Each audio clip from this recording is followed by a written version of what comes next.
اگر کوئی سوچ کر بیٹھا ہے کہ میں جہاں پر ہوں بس میں وہیں پر خوش ہوں، وہ کسی بھی وجہ سے ہو سکتا ہے. یا تو وہ بندہ راضی ہے اپنی اس بے ہدایتی کی زندگی کے اوپر، تبھی وہ کبھی اپنی اصلاح نہیں چاہے گا.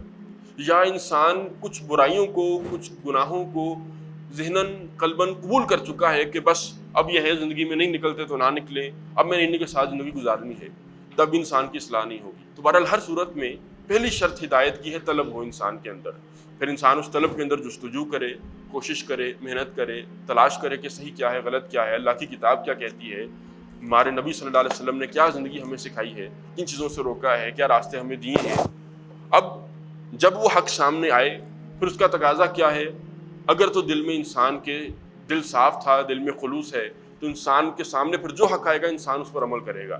پھر یہ نہیں کہ جو حق آ گیا ہے سامنے اب اس میں تو مجھے قربانی دینی پڑ رہی ہے، اس میں تو گناہوں کو چھوڑنا پڑ رہا ہے. گناہوں کو چھوڑنا بھی قربانی ہے جن کی عادتیں لگ چکی ہوں، اور جن فرائض کو پورا کرنے کی عادت نہیں ہے، چھوڑنے کی عادت ہے، ان کو پورا کرنا وہ بھی ظاہر ہے کہ اپنے ہاں ایک قربانی ہے، نفس کی قربانی ہے. ہر حال کے اندر انسان پر کسی بھی قربانی کو دینے کے لیے تیار ہو کہ میں نے اپنے رب کے دیے راستے پر چلنا ہے.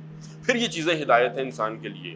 ورنہ انسان پڑھتا رہے یہ اس کا واقعہ، یہ اس کا واقعہ، ہدایت کسی کے نصیب میں نہیں آئے گی سوائے وہ کہ جو واقعتاً دل میں خلوص رکھتا ہے، خدا خوفی کے ساتھ قرآن مجید کو پڑھتا ہے عبرت کی نگاہ سے.